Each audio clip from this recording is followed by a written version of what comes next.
സതീശന്റെ ബോംബുകളെല്ലാം വെറും ഓലപ്പടക്കങ്ങൾ മാത്രം. സതീശൻ ഇപ്പൊ കുറെ ബോംബുകളുമായിട്ടൊക്കെ വന്നല്ലോ, എല്ലാം ഓലപ്പടക്കങ്ങളായി മാറിയിരിക്കുന്നു. ഒരു പയ്യന്റെ ഭാവി ജീവിതം നശിപ്പിച്ചതിന് ശേഷം കുറെ ഓലപ്പടക്കങ്ങളുമായിട്ട് വന്ന് എല്ലാരെയും ഭീഷണിപ്പെടുത്താൻ ശ്രമിക്കുന്നു. ഈ ഓലപ്പടക്കം നേരത്തെ അയാൾ എറിഞ്ഞിരുന്നെങ്കിൽ ഇത്രയും ക്രൂരമായി ഈ പയ്യനെ തെരുവിലിട്ട് അടിച്ചിഴക്കുമായിരുന്നു. അത് ചെയ്യാതെ അവന്റെ സ്ഥാനവും പോയി MLA എന്നുള്ള രീതിയിൽ അവനെ ആ മണ്ഡലത്തിൽ കാലുകുത്താൻ പറ്റാത്ത രീതിയിലുള്ള അവസരങ്ങൾ ഉണ്ടാക്കിയതിനു ശേഷം കുറെ ഓലപ്പടക്കവുമായിട്ട് വന്നിരിക്കുന്നു. എറിഞ്ഞ് തകർക്കാൻ ഇവിടെ ആരും തകരാൻ പോകുന്നില്ല.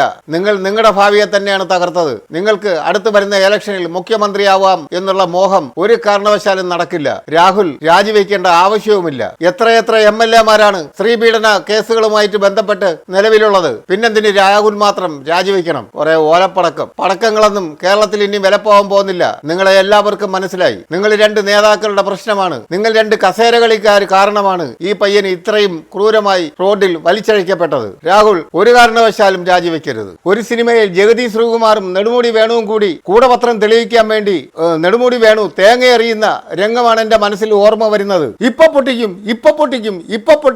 എന്ത് തേങ്ങയെങ്കിലും ഉണ്ടെങ്കിൽ പൊട്ടിക്കൂ. ആ ചെറുക്കനെ റോഡിലിട്ട് വലിച്ചഴിച്ച് ഇത്രയൊക്കെ ആക്കി നിങ്ങൾ പൊട്ടിക്കൂ. ബോംബ് വല്ലതും കയ്യിലുണ്ടെങ്കിൽ. നിങ്ങളുടെ കയ്യിലുള്ളത് ഓലപ്പടക്കമാണെന്ന് ഒരു പൊട്ടിക്കലിൽ മനസ്സിലായി. ഇനി അടുത്ത എന്തെങ്കിലും ഉണ്ടെങ്കിൽ പൊട്ടിക്കൂ. ആ പയ്യൻ രക്ഷപ്പെടട്ടെ. ഒന്നും പൊട്ടിക്കത്തുമില്ല. ഇപ്പൊ പൊട്ടിക്കും. ആ സിനിമയെ കണ്ട അവസ്ഥ തന്നെയാണ്. അവസാനം നാട്ടുകാർ പിടിച്ചു വാങ്ങിച്ച് എറിഞ്ഞു പൊട്ടിക്കേണ്ടി വരും. നാട്ടുകാർ ഇടപെട്ട് ഓടിച്ചു വിടേണ്ടി വരും. അതേ അവസ്ഥ തന്നെയാണ് നിങ്ങൾക്ക് വരാൻ പോകുന്നത്. രാഹുൽ മാങ്കൂട്ടം രാജിവെക്കേണ്ടതില്ല. കാരണം നമ്മുടെ ഇന്ത്യ എന്ന മഹാരാജ്യത്ത് 16 MP-മാരും 135 MLA-മാരും സ്ത്രീ വിഷയം സംബന്ധിച്ച കാര്യങ്ങളിൽ പരാതികൾ നേരിട്ട് കൊണ്ടിരിക്കുന്നവരാണ്. ഇത് സെക്സ് സംബന്ധമായ കാര്യങ്ങൾ തന്നെയാണ് ഈ 16 MP-മാരും 135 MLA-മാരും നേരിട്ട് കൊണ്ടിരിക്കുന്നത്. അതുകൊണ്ട് തന്നെ രാഹുൽ രാജിവെക്കേണ്ട കാര്യവുമില്ല. ഈ 135 MLA-മാരും നിലവിലും MLA-മാരായി തന്നെ തുടരുന്നു. അവരുടെ പേരിൽ പരാതികൾ നിലനിൽക്കുകയും ചെയ്യുന്നു. MP-മാർ 16 പേര് സ്ത്രീകളുടെ പരാതിയിൽ, സ്ത്രീയുമായിട്ട് ബന്ധപ്പെട്ട കേസുകളിൽ പരാതിയായിട്ട് 16 MP-മാരുമുണ്ട്. പിന്നെന്തിന് രാഹുൽ മാങ്കൂട്ടം മാത്രം രാജിവെക്കണം? അതിന്റെ ആവശ്യമില്ല. ഈ പയ്യൻ ഒരു കാരണവശാലും രാജിവെക്കരുത്. രാഹുൽ മാങ്കൂട്ടം രാജിവെക്കണം എന്ന് വാശി പിടിക്കുന്ന ചില നേതാക്കന്മാരുടെയൊക്കെ പഴയ കാലത്ത് അഭിനയിച്ച ചിത്രങ്ങളൊക്കെ ഇപ്പോൾ റിലീസായി തുടങ്ങിയിട്ടുണ്ട്. കുറച്ച് പഴയകാല സിനിമകളാണ് എങ്കിലും അതൊക്കെ ഇപ്പോൾ യൂട്യൂബിൽ എല്ലാ ചാനലുകളിലും ഓടുന്നുണ്ട്. ഞാനായിട്ട് ഇതിവിടെ കാണിക്കണമെന്നില്ല, പക്ഷെ നിങ്ങൾക്ക് കാണാൻ കഴിയും. ഒരുപാട് ചാനലുകളിൽ ആ സിനിമ ഓടാൻ തുടങ്ങിയിരിക്കുന്നു. അവരുടെ പൂർവ്വകാല ചരിത്രങ്ങളും കഥകളും ഒക്കെ പറഞ്ഞുകൊണ്ടുള്ള സിനിമയാണത് ഓടാൻ തുടങ്ങിയിരിക്കുന്നത്. ആരും മോശക്കാരായിരുന്നില്ല. എല്ലാവരും അവരവരുടെ യൗവന കാലത്ത് എന്തെങ്കിലുമൊക്കെ ചെറിയ തെറ്റുകളൊന്നും ചെയ്യാത്തവരായി ഒരു മനുഷ്യനും ഇല്ല. അതുപോലെ തന്നെ ഈ പയ്യനും അവനും കുറേ തെറ്റുകളൊക്കെ ചെയ്തിട്ടുണ്ട്.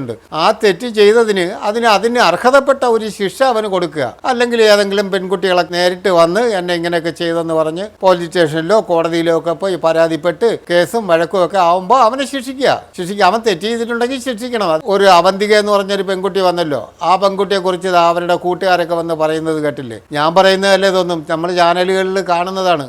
ആ കുട്ടിക്ക് ഇത് തന്നെയാണ് പണിയെന്നാണ് പറയുന്നത്. ഇതിനു മുമ്പും 2 ഗവൺമെന്റ് ഉദ്യോഗസ്ഥന്മാരെ ഈ പെൺകുട്ടി ഇവരുമായിട്ട് ചാറ്റ് നടത്തിയെന്ന് പറഞ്ഞുകൊണ്ട് പ്രശ്നം ഉണ്ടാക്കിയിട്ട് 50,000 രൂപ വെച്ച് വാങ്ങിച്ചെന്നൊക്കെ അവർ വന്നിരുന്ന പത്രസമ്മേളനത്തിൽ പറയുന്നു. അപ്പൊ പിന്നെ ഇവിടെ ആരെയാണ് നമ്മൾ വിശ്വസിക്കുക? എല്ലാവരും ഇങ്ങനെ കുറെ പൈസ ഒപ്പിക്കാന്ന് പറഞ്ഞ് വരുന്നവരായിരിക്കാം. ക്ലിയർ ആയിട്ട് സത്യസന്ധമായിട്ടും ഇങ്ങനെ അനുഭവം ഉള്ളവരാണെങ്കിൽ തീർച്ചയായിട്ടും അവർ പോലീസിനെയോ കോടതിയെയോ ഒക്കെ സമീപിക്കും. അപ്പോൾ കറക്റ്റ് ആയിട്ടുള്ള കാര്യങ്ങളും ശിക്ഷകളും ഒക്കെ അദ്ദേഹത്തിന് കൊടുക്കുകയും വേണം. അല്ലാതെ അദ്ദേഹത്തിന് ഇപ്പോഴേ എടുത്തിട്ട് അങ്ങോട്ട് ശിക്ഷിക്കേണ്ട കാര്യമൊന്നുമില്ല. കാര്യങ്ങൾ ക്ലിയർ ആവട്ടെ, അതിനുശേഷം നമുക്ക് ശിക്ഷിക്കാം. പാലക്കാടിലെ ജനങ്ങൾ ഇത് മനസ്സിലാക്കുക. ആ പയ്യനെ നിങ്ങൾ ഒരു MLA ആക്കി, നല്ലത് തന്നെയാണ്. നല്ല ചെറുപ്പക്കാരനാണ്. ഷാഫി പറമ്പിലും ഒക്കെ ആയിട്ട് നല്ല യുവാക്കളാണ് വരും തലമുറയ്ക്ക് ഒരു ഭാവി വാഗ്ദാനങ്ങളാണ് അവരൊക്കെ. അല്ലാതെ അവനെ തള്ളിക്കളയുന്നതല്ല ശരി. ഒരുപാട് ബുദ്ധിമുട്ടിയിട്ടും ഈ 2 നേതാക്കൾക്ക് വേണ്ടി അവൻ ഒരുപാട് പ്രാവശ്യം ഒരുപാട് വർഷങ്ങളോളം വന്ന് ചാനലുകളിലൊക്കെ കിടന്ന് ഒരുപാട് കഷ്ടപ്പെട്ടിട്ടാണ് അവനിങ്ങനെ ഒരു സീറ്റ് കിട്ടിയതും ആ സീറ്റിൽ അവൻ ഒരു വൻപിച്ച വിജയമാക്കി മാറ്റിയതും. ആ മണ്ഡലത്തിലുള്ള ജനങ്ങൾക്ക് എന്തായാലും ഒരു ദോഷവും ഉണ്ടാവില്ല. അവനിങ്ങനെ എന്തെങ്കിലും അബദ്ധങ്ങളൊക്കെ പറ്റിയിട്ടുണ്ടെങ്കിൽ അതിനെ അവൻ തിരുത്തി അവൻ നേരെ നല്ലൊരു പയ്യനായിട്ടും നല്ലൊരു സ്ഥാനാർത്ഥിയായി നല്ലൊരു MLA ആയും അവൻ ഉയർന്നു വരട്ടെ. പെൺകുട്ടികളുടെ കാര്യത്തിൽ പെൺകുട്ടികളോട് ആരെങ്കിലും മോശമായി പെരുമാറിയാൽ അവരെ ഒരു കാരണവശാലും അംഗീകരിക്കേണ്ടതില്ല. പക്ഷെ ഇവിടെ ആരും വെളിച്ചത്ത് വരുന്നില്ല. ഒരു കുട്ടി ഗർഭിണിയാണെന്ന് പറഞ്ഞ്, ഗർഭിണിയായിരുന്ന കുട്ടി എവിടെ? കുട്ടി പ്രസവിച്ചെങ്കിൽ ആ കുട്ടി എവിടെ? ഗർഭിണിയാണെങ്കിൽ ഗർഭിണി എവിടെ? ഇവിടെ ആരും വരുന്നില്ല. വെറുതെ ആരെങ്കിലും അവർ അങ്ങനെ പറഞ്ഞു ഇങ്ങനെ പറഞ്ഞു. ഒരു ചാനൽ മാത്രമാണ് ഇരുന്നിട്ട് ഇങ്ങനെ നിരന്തരം അടിച്ച് പൊക്കി നടത്തിക്കൊണ്ടിരിക്കുന്നത്. അവർക്ക് വേറെ ഒരു കാര്യമില്ല.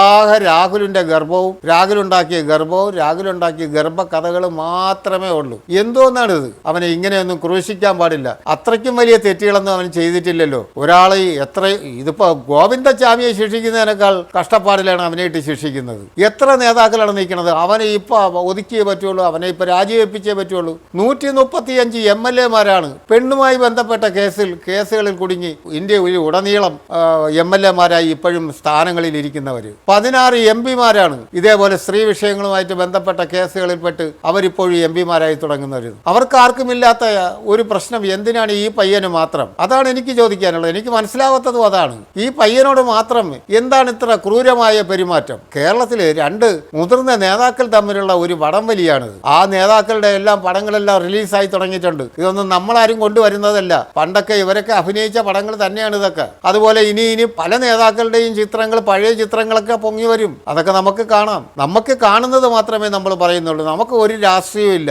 ആ രാഷ്ട്രീയവും ഇല്ല, ഈ രാഷ്ട്രീയവും ഇല്ല. പക്ഷെ ഒരാളെ നിരന്തരമായിട്ട് ഇങ്ങനെ ഒരാൾ ഒരു കുറ്റം ചെയ്തെന്നേ ചെയ്യും. എന്നാലും അവൻ്റെ റോഡിലിട്ട് പട്ടിയെ തല്ലും പോലെ തല്ലുന്നത് കാണുമ്പോൾ ഏത് മനുഷ്യനും അങ്ങനെ പറയില്ലേ, അവൻ ചെയ്തത് തെറ്റാണ്, പക്ഷെ എങ്ങനെ ഇത്രയും മൃഗീയമായിട്ട് അവനെ ഉപദ്രവിക്കാതെ എന്ന് പറയുന്നത് പോലെയാണ് നമ്മൾ പറയുന്നത്. അവൻ തെറ്റ് ചെയ്തിട്ടുണ്ടെങ്കിൽ അവൻ ശിക്ഷ അനുഭവിക്കട്ടെ. വ്യക്തമായി വരാത്ത കാര്യങ്ങൾ കണ്ടുവച്ചിട്ട് അവനെ ഇങ്ങനെ ഇട്ട് ശിക്ഷിക്കുന്നത് എന്ത് മര്യാദയാണ്? അതും കൂടെ നിർത്തേണ്ടവർ. അവരവനെ ഉപദേശിച്ചും പറഞ്ഞ് നേരെയാക്കി കൊണ്ടു നടക്കേണ്ടതല്ലേ അവനെ? അതിനു പകരം അങ്ങനെ ക്രൂരമായി തല്ലി ഓടിക്കുന്നത് ശരിയാണോ?